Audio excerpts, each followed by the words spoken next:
we're so excited to have you. Today's program is part of the Presidential Primary Sources Project, and it's the Constitution and Presidential Powers, and it's being presented by the National Archives Education Team, specifically Sara. The Presidential Primary Sources Project is a collaboration between Internet2, the National Archives, and the National Park Service. It's a series we do every year from January to the beginning of April. This is just a quick reminder, by participating today, you are agreeing to be recorded, streamed, and archived. We do keep recordings of all of our programs on our YouTube channel for students and teachers to access later. All right, we absolutely want you to participate today. So just a few opportunities for participation. If you're on video, like Edgewood, hi Edgewood, and you want to answer or ask a question, you can kind of just come to the front and raise your hand. If you would like to be on video and you're not currently, you can drop me a message in the chat and I will promote you so that we can see you. If you just want to participate with your voice, with audio, but not your camera, you can use the little raise hand icon to answer questions. And then, of course, we have the chat box. So if you haven't already found the chat box, it looks like a little caption bubble. Go ahead and click on that. We will use that a bunch throughout the presentation. Again, we want you to participate as much as possible. That makes it so much more fun. That said, please be really respectful of our chat box and our other interactive tools. We want to make sure we're staying focused on questions directly related to what our presenters are speaking about. All right, and with that, I just want to thank you again for joining us. This is our website if you want to check out some of our upcoming programs or get access to our recordings. And with that, I'm going to stop sharing and hand it over to Sara. Okay, well, thank you so much. Let me just make sure you all can see my screen. Oops, let me move that over here. Can everyone see that? Can I just have a thumbs up if you see the Constitution and presidential powers? Yes, wonderful. We are off to a good start. I always like that. So as Therese said, my name is Sara Lyons Davis. I am an educator at the National Archives.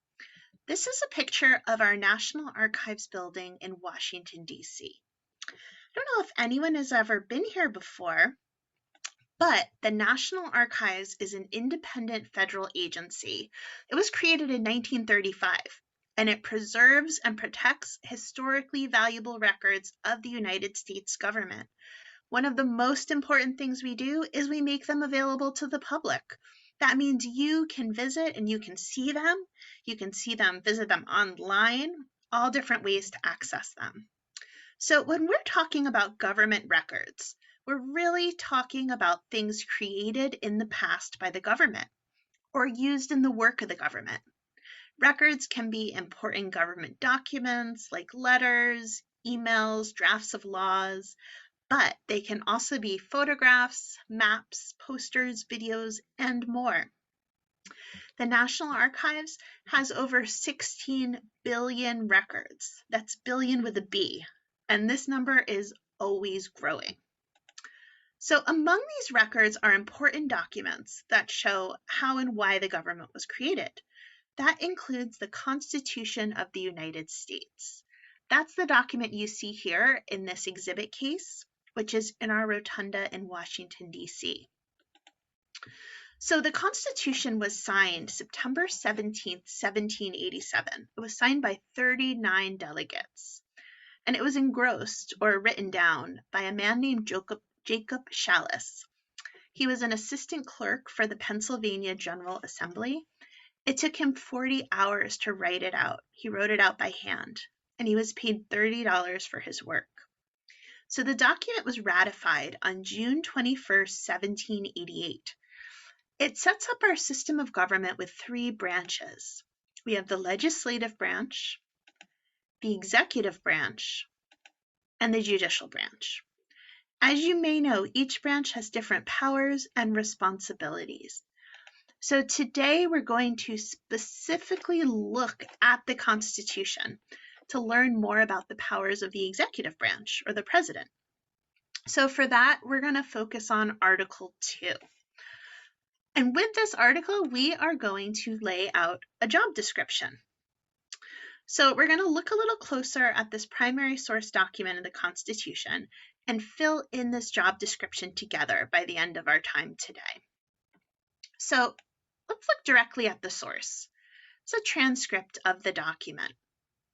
So we're going to look to this to learn about the qualifications for becoming president. So we're going to create a job description for the president. So we see here there's a lot to this article. So we're going to break it down a little bit together. We're going to look at some original documents, and we're going to fill in our form here. So from the information in this article, we begin filling in the job description with these qualifications. So we know so far, to be the president, you have to be a United States citizen who was born in the United States. You have to be 35. Yeah, I see that Hazley Elementary says you have to be a citizen. Absolutely. You have to be 35 years of age or older. You have to have lived in the United States for 14 years. And you have to be the winner of the greatest number of electoral votes. So remember, we mentioned that the article was modified by amendments.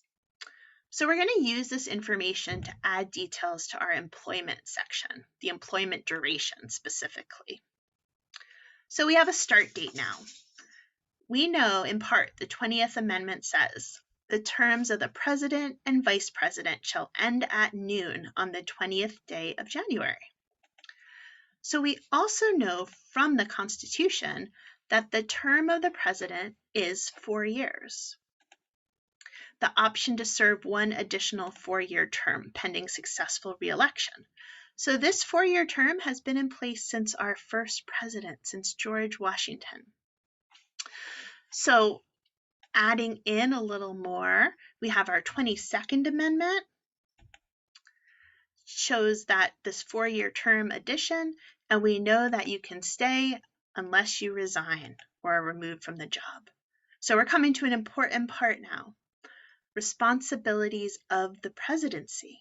So this is where we get to really start having some fun, I think, and look at different types of primary sources together that illustrate the section of our job description.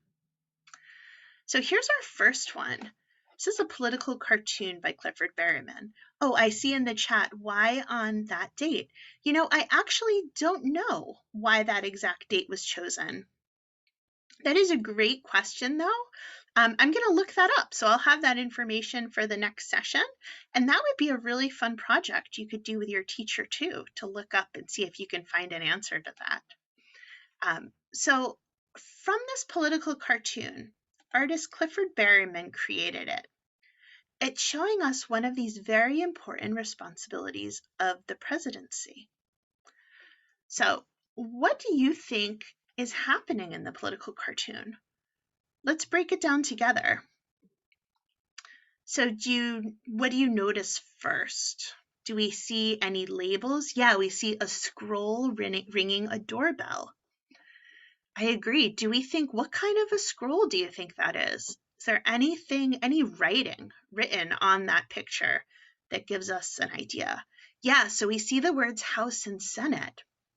So I see that in the chat. There are 2 important letters in front of those words or above those words. Go ahead, Yeah, Edgewood. We have some people at Edgewood. Go ahead. oh, thank you. It looks like that they're about to vote, or they're like agreeing with the House in the Senate, like to vote this president. Yeah, I think you're right. That's a great observation. It does look like there was a vote. So there was a vote in the House and the Senate. We see it says okay, and you're right, they're ringing the doorbell of the White House. So we know it has to do with the president. It's an awesome job, Edgewood. I see in the chat too, someone has seen it's a railroad bill. So we can put all of these details together, and we know it's the constitutional process of how a bill becomes a law. So we are seeing the article section 7 at work, needs to be approved by the president. So what happens? Congress wanted to pass this bill. So they want the president to approve it. They need the president to approve it. If not, it goes back to Congress, and they would need a 2/3 vote in favor to pass it by overriding what's the presidential veto. So let's go back to the Constitution to learn a little more about this. Specifically, this Article 1, Section 7. So we know from this transcript, we see the president can sign or veto bills. So let's read the text of this together. Every bill which shall have passed the House of Representatives and the Senate shall, before it becomes a law, be presented to the President of the United States. If he approve, he shall sign it, but if not, he shall return it, with his objections to that House in which it shall have originated, meaning the Senate or the House of Representatives, who shall enter the objections at large on their journal and proceed to reconsider it. So knowing that information, let's look back at that picture. Yeah, a veto, absolutely, Edgewood. So we're seeing this in process. And knowing that, how do you think he looks? What's this bill's facial description, facial emotion look like? Do you think he looks confident? Yeah, maybe he looks tired. There's a lot of work to pass a bill. Surprised. I think maybe he's a little nervous, right? Because the president, this is an important part in the life of a bill. Yeah, he could be angry. It could have been a hard debate to get here. There's a lot of work in this. Absolutely. All right, so this is expanding what we know the president can do. So let's look at another document together. You guys are really doing so wonderfully so far. Thank you. So let's look and see part of this responsibility in action. I'm going to bring up our document analysis questions, and let's zoom in together on the document. Let's see if we can answer any of these questions together. So this is the top part of the document. I'm not sure how big everyone's screens are in the classroom, so let me know if you can't see it. But would anyone like to volunteer? When do you think this document is from? Can you share a date you see? Go ahead, Edgewood.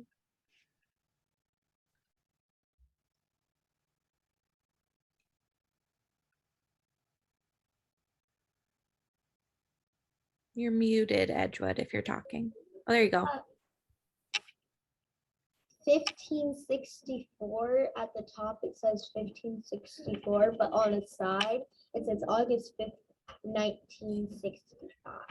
Yeah, I love how you picked out the different numbers too, because you're right, there are more numbers on it. That's kind of a numbering system for the name, but absolutely true. We see the White House received this on August 5th, 1965. Yeah, and I see some people in the chat also have noticed this date. So this is great. So we know the era in time that we're talking about. Can anyone want to volunteer? Do you see where this document is from? Does this primary source give us that information? Go ahead, Edgewood. I think it's from Congress. Yeah, so we see 89th Congress of the United States of America, and really kind of formal writing up here, right? Do we know where Congress is? Oh, I see it in the chat. Washington. Begun and held at the city of Washington. So we have a time and we have a place. We're moving right along with this. So let's see, and there's some more information on this document. Can anyone see? Yeah, LBJ was president. I love how you're putting that together, Edgewood. And on the bottom, we see what it's talking about. We see an act to enforce the 15th Amendment of the Constitution.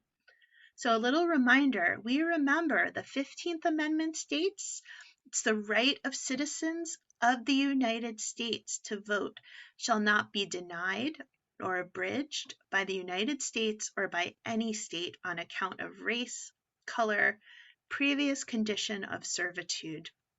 So this is speaking about voting rights. This act outlawed the discriminatory voting practices that were adopted in many southern states after the Civil War. Those included literacy tests as a prerequisite to voting.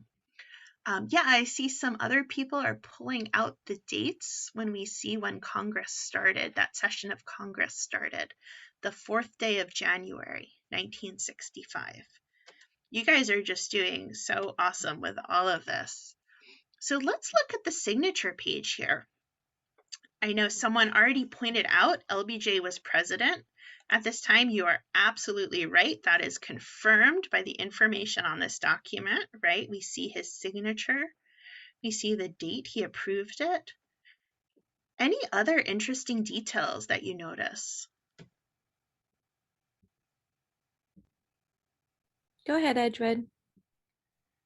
The House of Representatives signed and the Vice President of the United States at that time signed too. Yes, absolutely. We see the Speaker of the House of Representatives sign it, who at that point was a man named John W. McCormick. And we see, and people in the chat have noticed this too, Hubert Humphrey is Vice President, and in that role, he serves as President of the Senate. Did you have another thought, Edgewood? Go ahead. This is approved on August 6, 1965. Yeah, I love how you see that detail. August 6, 1965, and that leads us into our photograph from that day. So this is a photo of Lyndon B. Johnson, who was president at the time, signing the Voting Rights Act. So we see people observing, including some civil rights leaders. And you see the Reverend Dr. Martin Luther King right here. He is watching the president sign the act. Sometimes the president will invite dignitaries or people who have really worked really hard to get an act passed when he's signing it. So that's what you see here. However, there's another part to this right from the Constitution, to this responsibility. So let's look back. Oh, what is the portrait in the background?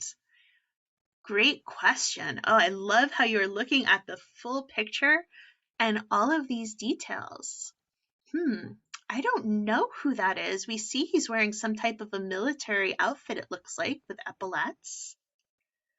Yeah, I'm not sure exactly what person that is. That's a great question, though.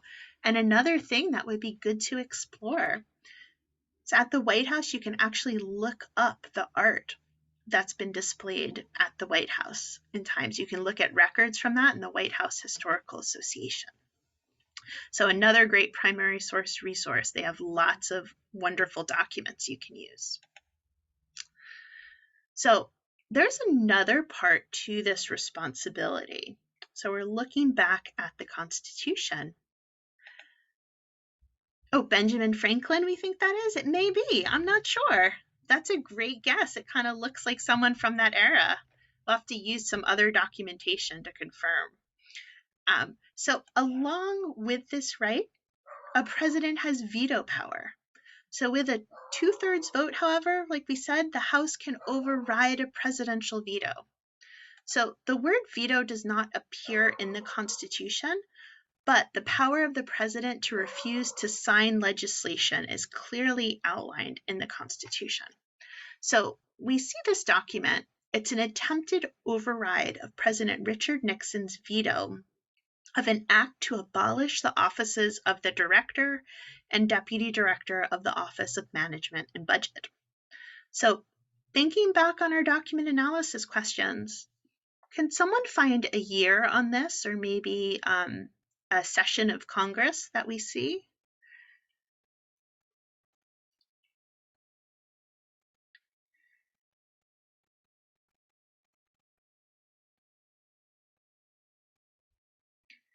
What do we see? Any ideas? Yeah, it is very small. It does say May 7th. You're right. May 7th, 1973. And we see 93rd Congress. So again, we have a place in time where we are. So we also have President Nixon's explanation for his veto. referring to the deeply rooted constitutional principle of separation of powers, he says. So President Nixon explains he is exercising the veto because this would violate that separation by removing 2 executive officers from their position. He thinks that, the presidential power to remove executive officers is an exclusive power. He does not believe that Congress has the right to do so. He calls it, his quote is, an exclusive power that cannot be infringed upon by the Congress. However, we see that the Congress disagrees. So we see this 1973 Senate override. This is happening with a 2/3 vote we talked about. We can zoom in a little bit here, and we see on the bottom, the said bill passed, 2/3 of the senator present having been voted. Yeah, I love how you're pulling off the date from this too. It's May 1973. So we see that word resolved. So we have to go to the House now too, and they are in agreement with the Senate. So we can locate that word resolved again. Says that the said bill do not pass, 2/3 of the House of Representatives not agreeing to pass the same. So the framers of the Constitution gave the president this power to veto acts of Congress to prevent the legislative branch from becoming too powerful. Because we know the Constitution sets up these 3 branches of government, but it sets this system of checks and balances so that they each hold the same amount of power. And the framers hoped the systems of checks and balances would prevent the misuse or abuse of power. And the veto allows the president to check the legislature or House and Senate by reviewing acts passed by Congress and blocking measures he finds unconstitutional, unjust, or unwise. But Congress's power to override the president's veto forms a balance between the branches on the lawmaking power. So that's often you see so much debate and compromise in these acts. So we've been working through these document analysis questions along the way. So this is just a reminder, not just for these documents, but really any primary source document, what we want to be asking when we look at a primary source like we're doing today. So the Constitution, we still have a few more powers to get through. This is a big job being president. The Constitution gives the president the power to make treaties. So let's look a little closer at one together. This is the front of a treaty. We see there, does anyone recognize what this is? Have you seen that symbol before? It's okay if not. Yeah, it's a seal. It's the seal of the United States. So we know this is an official government document or artifact. Okay, let's zoom in a little more. Yeah, presidential stamp, the seal, absolutely. So we know the president is creating this document, right? It has something to do with the president and with the government.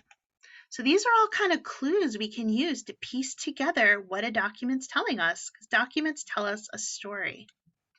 So here we are zooming in on here. Thinking of these questions, our document analysis questions, what do people think? Where do you think this document's coming from? From the Senate. Great. Does it tell us anything else? Let's look a little closer. So let's look specifically, let's focus on the text inside this red box. So remember, this is referring directly back to that section of the Constitution we're discussing. Yeah, we see a date, September 24th, 1963. And we see there are these direct references to the Constitution, specifically to constitutional power. They're referencing the Constitution. They're citing it here. It says, whereas the Constitution in Article 2, Section 2 provides, he shall have power by and with the advice and consent of the Senate to make treaties, provide 2/3 of the senators present concur. Yeah, a treaty to ban nuclear tests. Absolutely. Who's the he that you think this document is referring to? What do we think?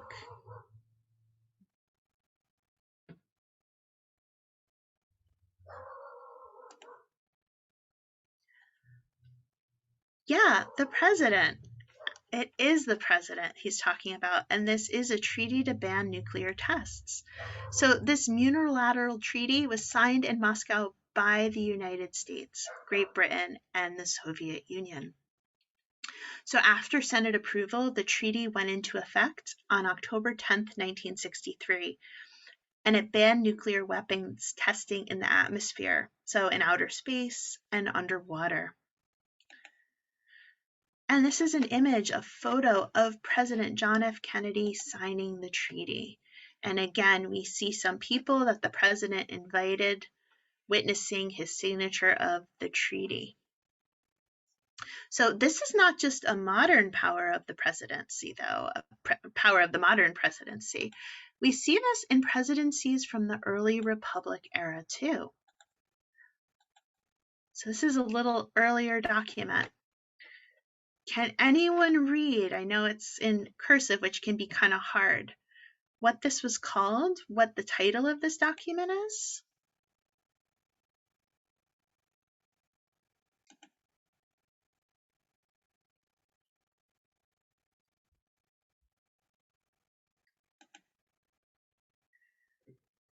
Yeah, Treaty of Peace and Amity. It's absolutely, see Hazley Elementary, and I apologize if I'm not pronouncing that correctly. It's between the United States and Great Britain. It was signed on December 24th, 1814. It ended the War of 1812 between Great Britain and the United States. So this was an important document. But we still have more powers of the presidency, more duties to include in our job description. Let's take a look at some photos now.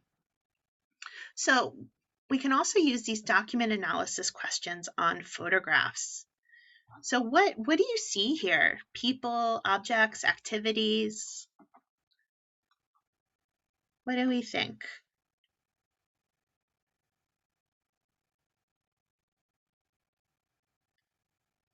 Yeah, we see a president. He's wearing blue. Oh, I see a question. What is amity? Amity means like friendship, harmony. So peace and harmony, it's basically saying. But that's a great question. That's not really a word we use all that much. So thanks for asking that. Yeah, so we see the president's wearing blue. We see the military, I see someone saying. It does kind of look like a parade. I'm not sure if it's a parade. I think he's visiting these soldiers, but you're right, they could be kind of lined up as an audience. So I love how you guys are taking these descriptions to fill in the details. So this photograph shows President George W. Bush waving to the audience on his visit to a Marine Corps base in North Carolina. The date, you can't see the date on this, but we know from this photograph, the inscription on the back, it's from April 2003. So let's look at an older image. This shows another president. Anyone identify which president is shown in this image, or some more details you want to share? Yeah, we see Lincoln. He's right there with his top hat. See Abraham L. Absolutely, Abraham Lincoln. So what is this telling us? There are presidents visiting with soldiers. The president has a very important role with the military. He serves as commander-in-chief. So a photograph of Abraham Lincoln visiting General McClellan after the Battle of Antietam, the Civil War. It was taken in October 1862. So we can refer back to our Constitution again. We know the president shall be commander-in-chief of the Army and Navy of the United States and the militia of the several states. Yeah, absolutely. We see, sorry, I missed that in the chat, Union soldiers at a campsite. It is. I like how you're able to tell where they are from the background. I love how you're all pulling such interesting details from these documents. You're doing a great job. Yeah, they may be honoring the president, because like we said, he's their commander in chief, right? So he's really the big boss of the military. So they're showing him that respect with the way we see them all looking. So we still have some more roles. So I think we're seeing what a vast and complex job it is to be president of the United States. So we're going to take a look at a group of similar documents now, all the same types of documents, but from different times. These illustrate yet another presidential responsibility. So this is the full document on this side, and this is kind of zoomed in. And again, I know the cursive can be a little difficult, but gonna ask us to look. Oh, I see maybe Edgewood has an idea what we're looking at. Go ahead, Edgewood. There's Alexander Hamilton's name. Yes, absolutely. We see Alexander Hamilton. Oh yeah, I see someone in the chat has seen, we're talking about the Treasury. So what do you think we're seeing here? We're seeing the Treasury Department. We're seeing Alexander Hamilton. You can see from this first part of the document. Can anyone make out what that second word is? I know it's kind of hard. Yeah, he is appointing a cabinet member. So it says, I nominate. Yes, yep, definitely nominate for the Department of the Treasury of the United States. So we're seeing a nomination for the Treasury Department. We see a few names. Of course, the one we kind of probably are most familiar with today is Alexander Hamilton from New York. He's being nominated for the secretary position. So after taking office as the nation's first president, George Washington appointed his cabinet. So on September 11th, 1789, he nominated Alexander Hamilton as secretary for the Department of the Treasury. Yeah, we see some people are making out some other names. Edgewood said Samuel Meredith. And we see also the state that everyone's coming from. So we see Samuel Meredith is being nominated for treasurer, and he comes from Pennsylvania. So again, this is not just a power that existed in that early republic time. We see the same type of document from another president. So looking at some details here with our document analysis questions, just as a reminder of what those are, I think I can zoom in a little bit to make it a little bit bigger. Anyone want to share something they see in this document they think is interesting, or what you think the document might be doing, what its purpose is? Go ahead, Edgewood. It looks like it was on March 4th, 1955. Those do look like a 55. You're right. It's actually a 33, but it does look a lot like a 55. But that's great. So we know when it's from. Go ahead, Edgewood. It's from the White House to the Senate, and it says, I nominate Frances Perkins of New York to be the Secretary of Labor. Yeah, thank you for reading that. So we have a lot of information here. And I see Heasley Elementary is also saying we know this is a nomination for the Secretary of Labor. Go ahead, Edgewood. I'm not sure, but it says the female of the United States. Senate of the United States.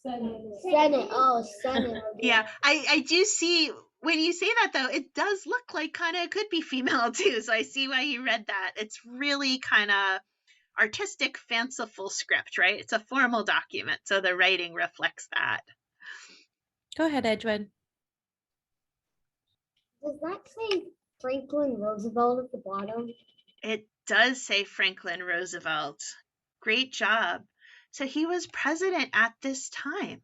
He nominated this woman, Frances Perkins of New York, to be the Secretary of Labor. So she was confirmed in the position and she became the first woman appointed to a cabinet position. She was the longest serving labor secretary. She served for 12 years, so she was in that job from 1933 to 1945. She was also the first woman to enter the presidential line of succession. So if something happened to the president and the vice president, it would work its way down the line of succession. And she was the first woman in that line. So it was a really historic moment. So we see a similar first with this nomination from a different president. So can anyone see from this document who President Ronald Reagan is nominating and for what job? Go ahead, Edgewood. He is nominating Sandra Day O'Connor, the first woman justice of the Supreme Court. Yes. So he's nominating Sandra Day O'Connor, and I see Hazley Elementary is noticing that too. Yeah, for the Supreme Court. So President Ronald Reagan nominated Sandra Day O'Connor to the Supreme Court of the United States in 1981. She was the first woman nominated to that position. Her appointment garnered unanimous Senate approval. When a president makes a nomination, especially for the Supreme Court, when the president is nominating a Supreme Court justice, the Senate votes on it, and it was unanimous Senate approval. Yeah, before Ruth Bader Ginsburg. So she was the first, and then some other female justices have followed since. She served 24 terms on the Supreme Court, and she retired in 2006. So we're seeing some real historic moments that support these powers of the presidency from the Constitution. So we've really discovered a lot from this article of the Constitution, but would you believe there's still more? And this document from 1848 is going to illustrate one more of those powers. So let's zoom in together on a section of it. We can even go a little closer. So here's the transcription, but I know this is a lot of text. The cursive can be difficult. So let's go to the section we're going to focus on here. So I'll give you a moment to read that. What do you think we're learning from this document? What's being discussed? Yeah, a pardon. Hazley Elementary is seeing it. Great job. So we can look at these last two lines. It says, have granted and do hereby grant unto him a full and unconditional pardon. So this man, if we go back a little bit, he's speaking about a man, Matthew Stetson, who is convicted of a felony on the high seas. So we know, though, that the president, James K. Polk, is offering him a pardon. And that's another one of the powers from the presidency. So we see from this Article 2, Section 2, he, meaning the president, shall have power to grant reprieves and pardons for offenses against the United States, except in cases of impeachment. Why might he not be able to pardon an impeachment? Any thoughts?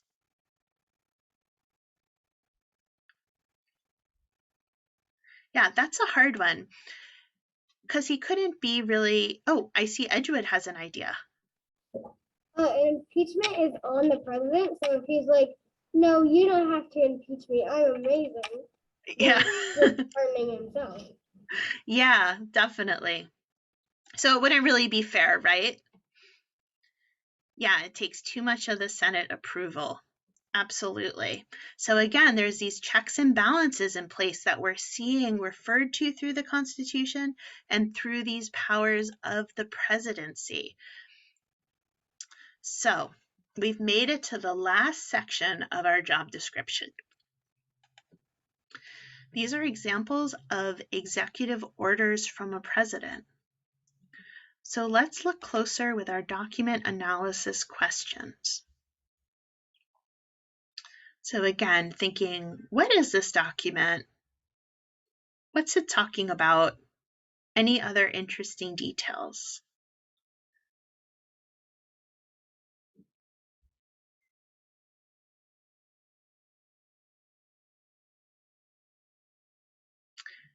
removing people in Arkansas. So I see that you've seen parts of that, the reference to Arkansas. I see Edgewood has an idea too. Oh, we see a date too. Yeah.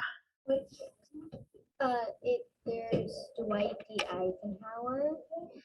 Mm-hmm. So we see President Eisenhower. Let's go a little closer. These are all working together. So we see President unlawful assemblies. Yeah, so President Dwight D. Eisenhower was enforcing school desegregation laws in that document. And then this executive order, signed by President Dwight Eisenhower, sent federal troops to maintain order and peace while the integration of Central High School in Little Rock, Arkansas took place. So that's what you're seeing. I see someone said in the chat, removing people in Arkansas. That's what that reference was for. So on May 17, 1954, the U.S. Supreme Court had ruled in Brown versus Topeka Board of Education that segregated schools were inherently unequal. They ordered that U.S. public schools be desegregated, they said, with all deliberate speed. So within a week of this 1954 decision, Arkansas was one of 2 southern states to announce it would begin immediately to take steps to comply or to follow the Brown decision. So Congressman Brooks Hayes and the Little Rock Mayor Woodrow Mann asked the federal government for help. Dwight D. Eisenhower was, remember, he's the chief law enforcement officer of the United States, is one of his presidential duties. He was presented with like a really complicated problem. So he was required to uphold the Constitution and the laws, but he also really wanted to avoid a violent confrontation in Arkansas. So with Executive Order 10730, the president placed the Arkansas National Guard under federal control, and he sent 1,000 U.S. Army paratroopers to assist them in restoring order in Little Rock. Because we know from Article 2, referring to the president, he shall take care that the laws be faithfully executed. So we've learned just a lot of responsibilities.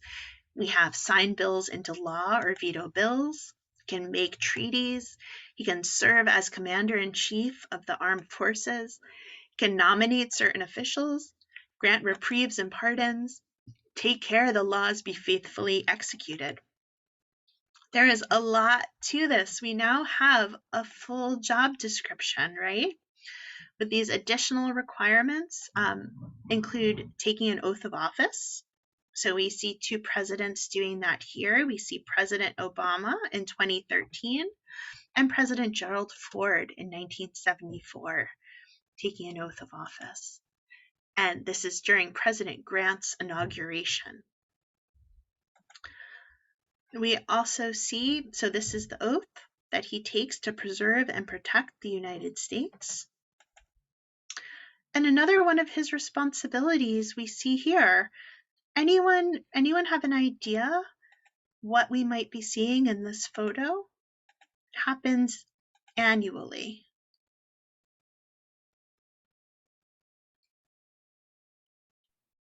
Go ahead, Edgewood. The State of the Union. Yeah, it is the State of the Union. Great job. So we see President Jimmy Carter up here in the front giving the State of the Union address in 1979. And again, that's what it refers. This is referring in Article 2, Section 3. He shall from time to time give to the Congress information of the State of the Union. So we have our full job description. What do you think? Is this a job you might want someday? Maybe yes, maybe no. It is a lot of work, yes. Definitely, that's a great observation. But just judging from what a great job you all did in the document analysis today, I think you would do wonderfully about it. Oh, we see someone say no, thank you.